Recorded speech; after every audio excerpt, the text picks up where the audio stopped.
Welcome to My Life, Tanya Applied, with Rabbi Simon Jacobson, a journey into the deepest teachings of Torah and their application to our personal, emotional, and psychological lives.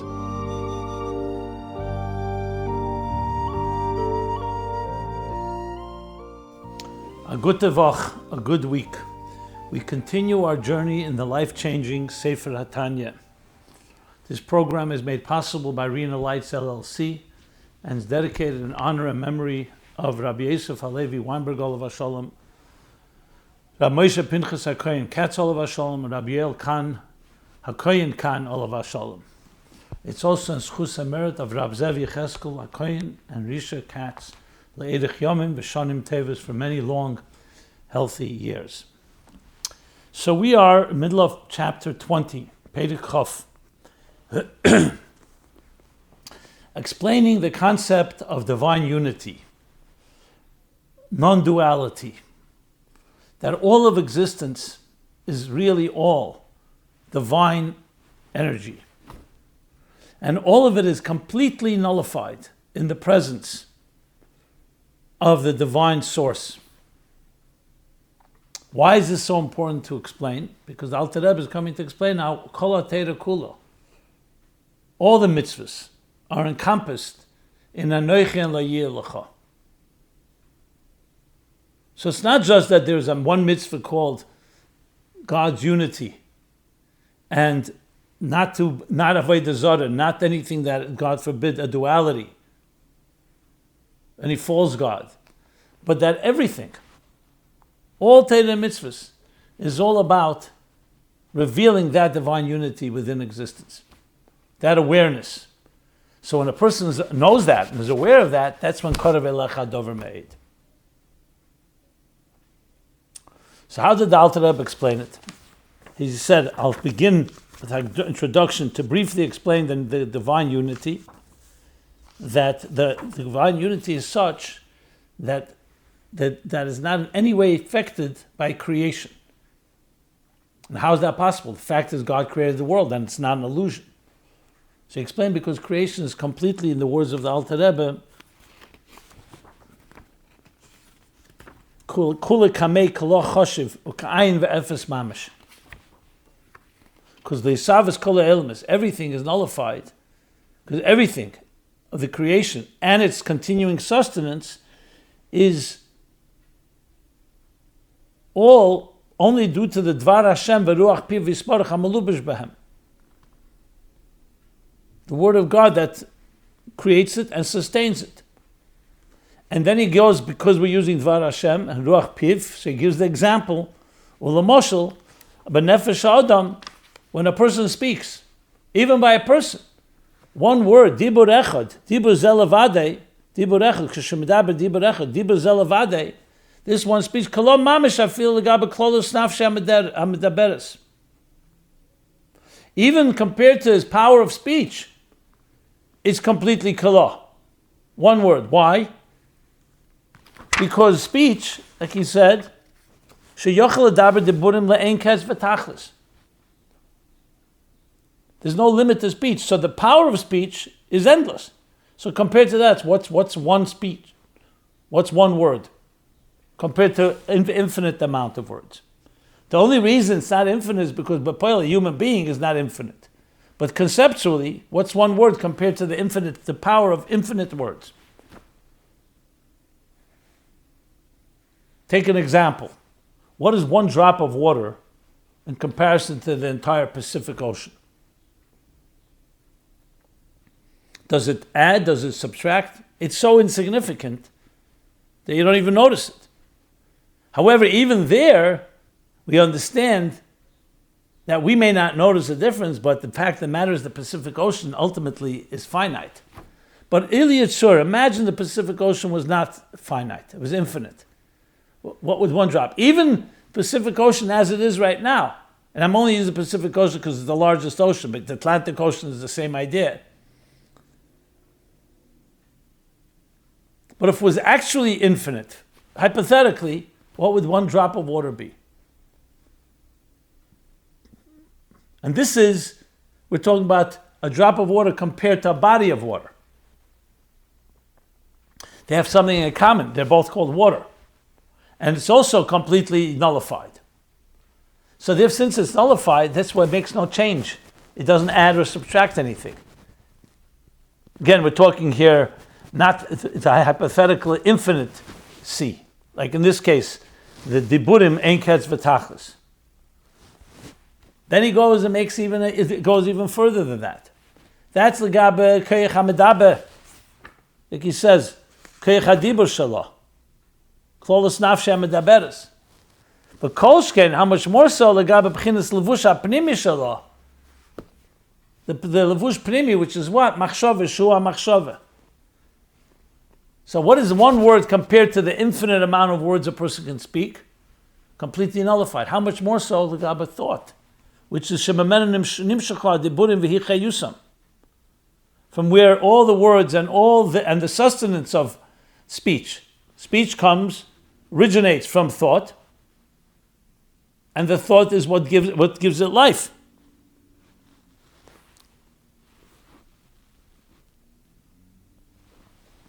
Now here, it's even a further distance. Why? Because there's at least something in common, a word, an infinite amount of words. A drop of water, an infinite amount of water. In the hypothetical infinite sea. Now we're not even talking about words, we're talking about thought. So what is one word compared to machshava?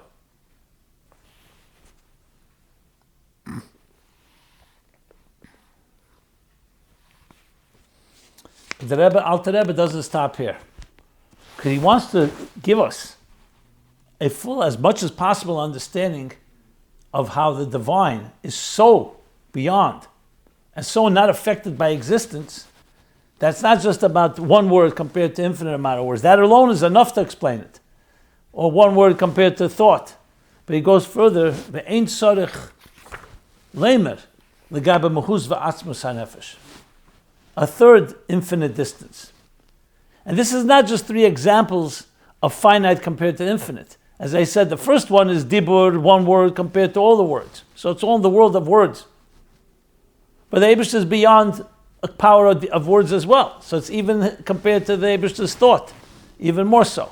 And now he's going to go further, even more than thought, what he calls the core essence of the person's soul. So before we continue, let me just give an example here. When you look at a piece of art, beautiful piece of art, what does it tell you? Besides the message of the art itself, what does it tell you about the artist? So, if you're an intelligent person, you can extrapolate. You can see maybe the art may reflect where the artist lived.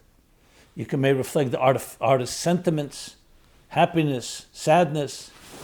There's some things that will tell you about the artist. But how much will it tell you about the artist? Not much. Especially once you meet the artist, or you meet someone that knows the artist or knew the artist, who can tell you more about his life. But before we get to that, you find out this artist has made other pieces of art. You look at other pieces of art. Now you've seen many pieces of art. So you say this artist is not just limited to one piece of art, he's made many. What is this one piece of art compared to all the pieces of art that he created?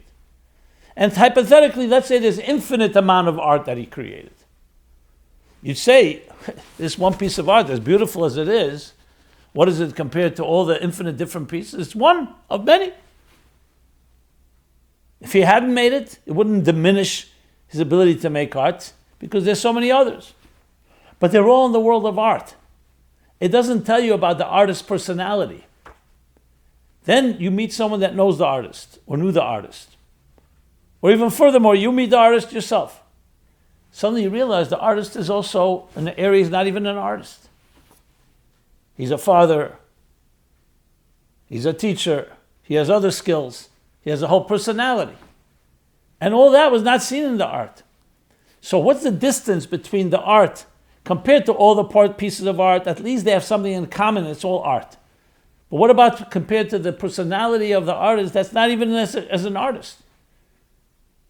So there, even as being an artist is not necessarily significant. So in that context, we have here three stages. You have here the art compared to other art, the art compared to him being an artist, and then the part that he's not even an artist. Just as an example. So he's saying here is the word that you utter compared to all the infinite amount of words you can utter. That's already a high level of bittul, of nullification, of insignificance.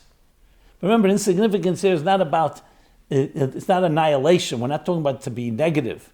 We're just showing how infinite the divine is. Then compared to thought, which is not in the world of dibur, but it's still thought, as we'll soon learn, that thought still has something in common with dibur. Now compared to mahuz v'atzmus hanefesh, which is not defined by the garments. Dibur and machshava are both garments. They're both expressions. One is an expression to others, speech.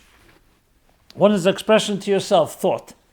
So it's true, there's the infinite distance between one word and all the power of words that we can utter. The infinite distance even more so compared to kolshken v'kavachem compared to machshava. Kolshken, not kavachem, sorry. And now, in tzarich lem l'gam mahuz v'atzmus hanefesh. Shehein eser b'chineseh hanal. They are the 10 levels within the soul that we discussed earlier. In chapter 3, when he spoke about the koiches hanefesh, Eser b'chineseha,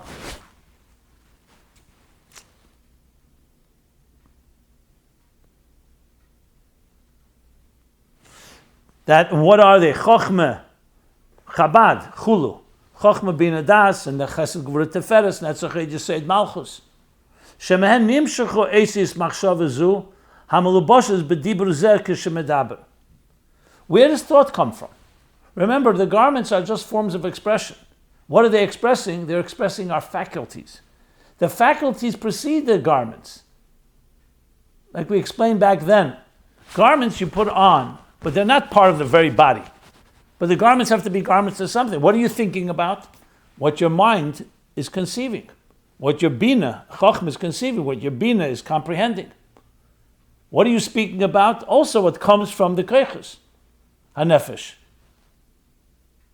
Now he calls them mahuz v'atzmus hanefesh because in general, compared to machshava and dibur, the 10 faculties are mahuz v'atzmus hanefesh. The truth is, the mahuz v'atzmus hanefesh, if you break it down, is even higher than the faculties themselves.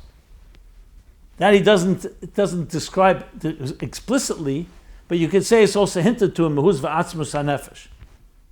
So what do you have here?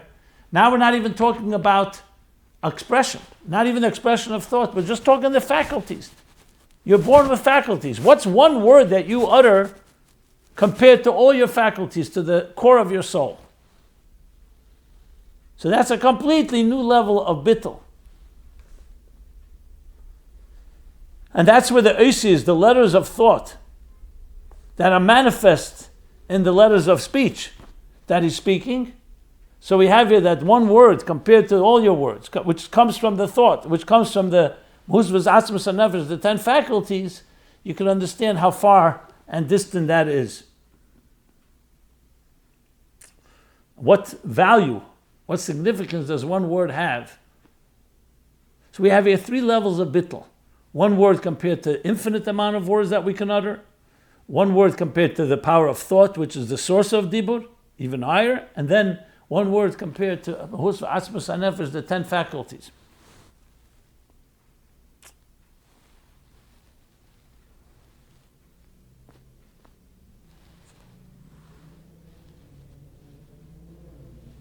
So what you see from this is how the existence, which all comes from Dvar Hashem,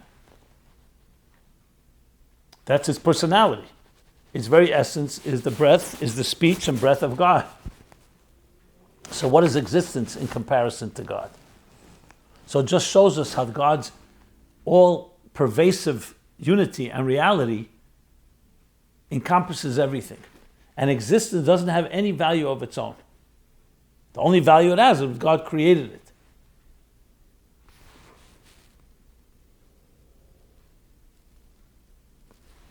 But here, furthermore, it's not just that the creation is not significant, it's even the power to create.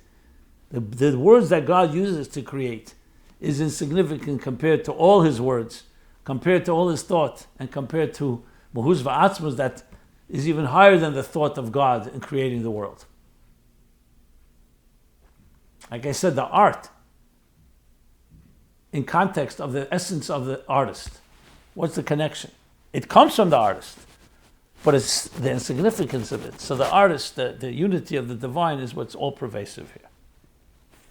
Now he explains, why is this Mahuz Va'atzmus so much more of a jump, and what's the emphasis of this?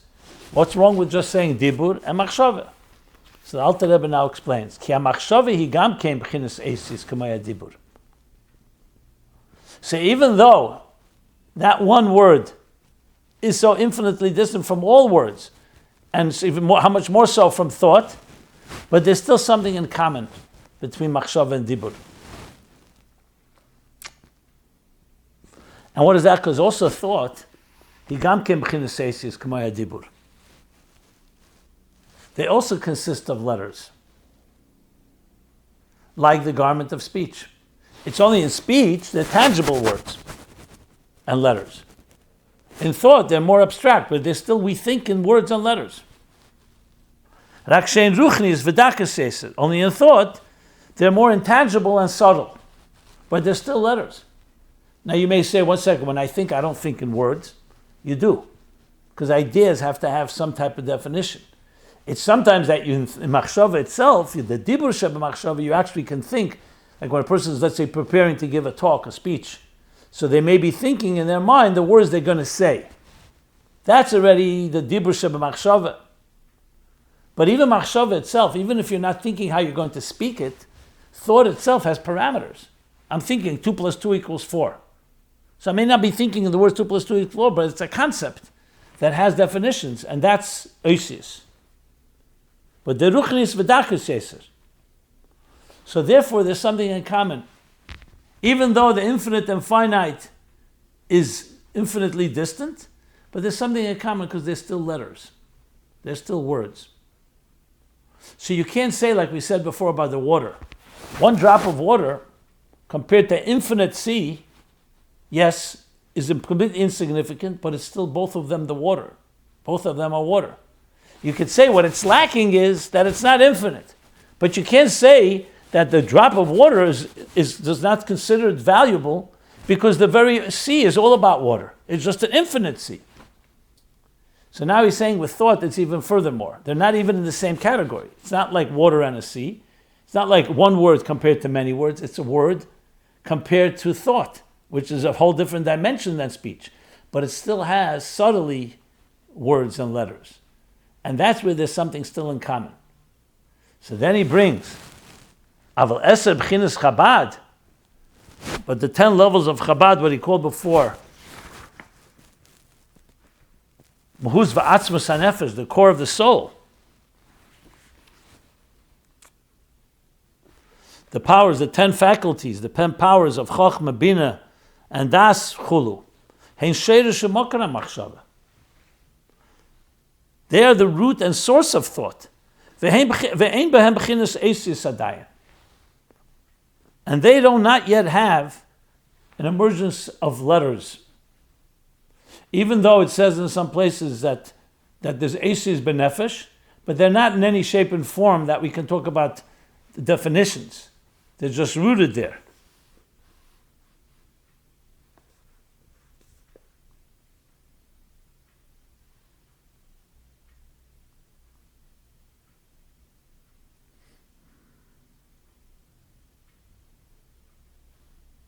So now, compared to that,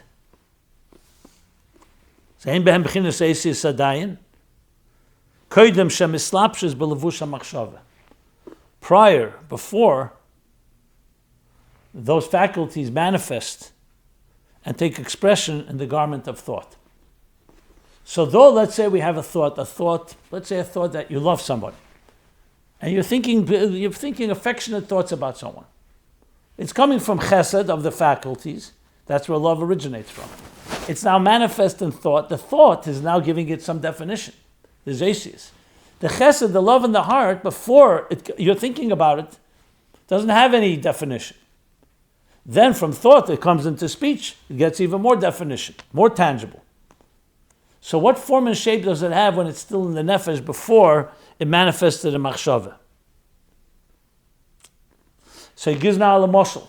The Alter Rebbe explains, l'moshel.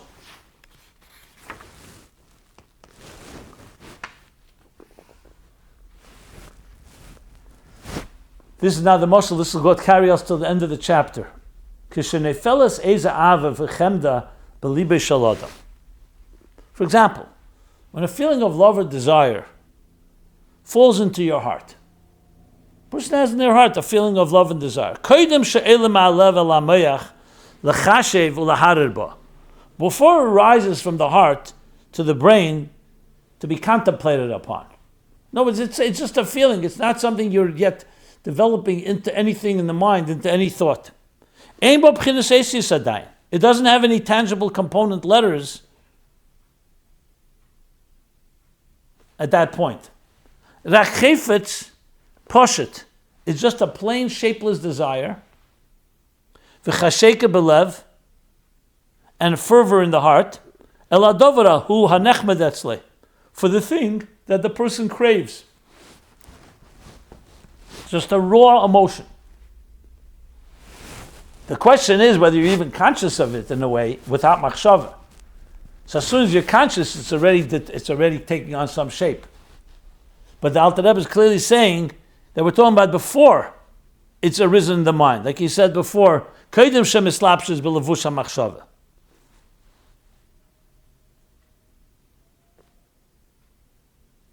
So there's no need for any type of expression because it's just a pure, as I said, raw emotion.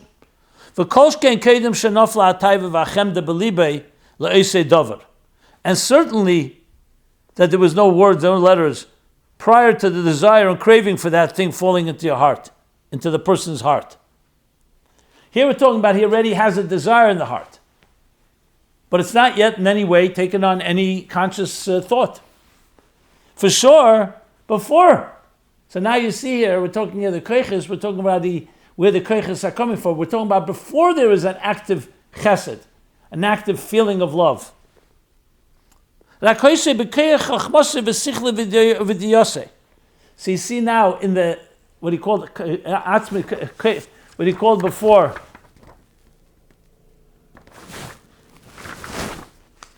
Mahuz v'atzmos hanefesh.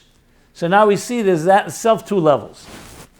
In the faculties, there's there's a feeling, but it's not yet become arisen in the mind. It's not already what he said before. They're not fallen to the person's mind yet. And then there's before you even have the desire. So you could add also a fourth level here now in Bittul. He didn't yet have the desire and craving for the thing falling into his heart. It was merely in the person's chachma and intellect and mind. So you have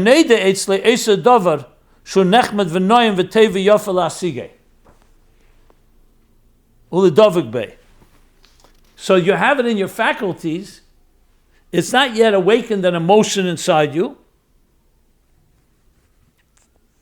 But in your faculties, you're aware of it. You become aware of something. You don't yet feel that I love it or I crave for it. When you're aware that this thing is pleasant and desirable, and it's a good idea to acquire it and connect to it, for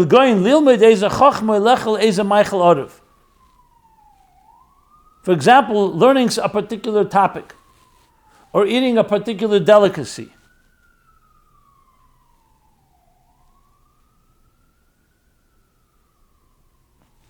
So there's the concept of it, before you've already felt a craving, a longing, a connection to it.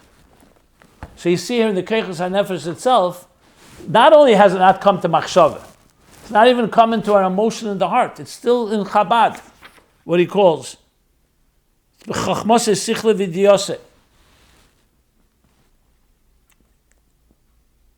So all that is possible without any letters or words. When it comes already into a thought, you're already talking about a garment that's expressing it in some way, to yourself at least. Here you're talking about purely on the faculty level. And that itself, two levels. Once you have the emotion, And before the emotion, you know of it, you know it's a good thing, but you haven't yet determined that it's good for you. It's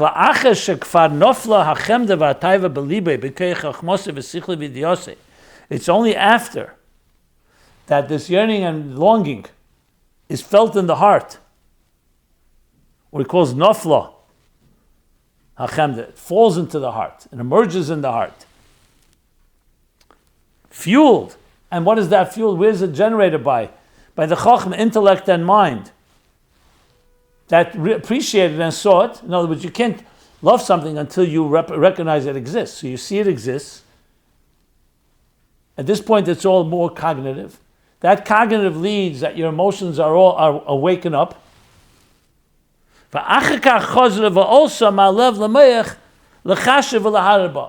these are the dynamics. So then that desire that was born from the intellect, from the cognitive process,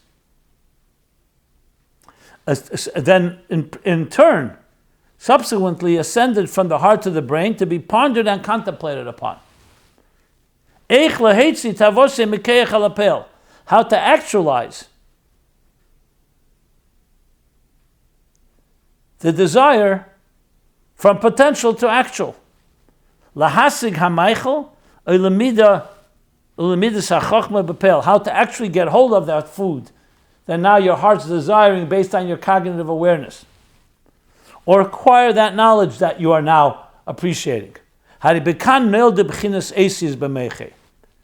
at this point where letters are formed, or born, are birthed in the mind. That's machshava. So firstly, we have here also explanation of the process of how something goes from your faculties, the mind, the cognitive, to the emotional, to then the expressive, where it takes on shape and form letters in machshava. And from machshava, we'll go into dibur. Shehein esis koloshen am va'am. These are the letters of each nation in their language. Hamedabrim va'amahar behem kol inyanei elam, in which they speak and contemplate all worldly things. So everything we speak about originates from the thought, the letters of thought, which come from the faculties. So compared to the etzem mahus hanefesh, the keiches hanefesh, there's no letters even. So you can imagine how infinitely distant is one word compared to that. One word expressive love compared to the emotion, or even further, the cognitive process where it all originated from. And we're going to elaborate on this in the next year to explain more, but this concludes the end of chapter 20. So we have to still discuss this more in detail and also apply it back to Dvar Hashem and creation, how it explains Achdus Hashem. So for that, we'll leave the next week. Everyone have a good tavach. Should be Yehavch Yom Meil L'Sosn L'Simcha L'Meidim Tevim, the 3 weeks.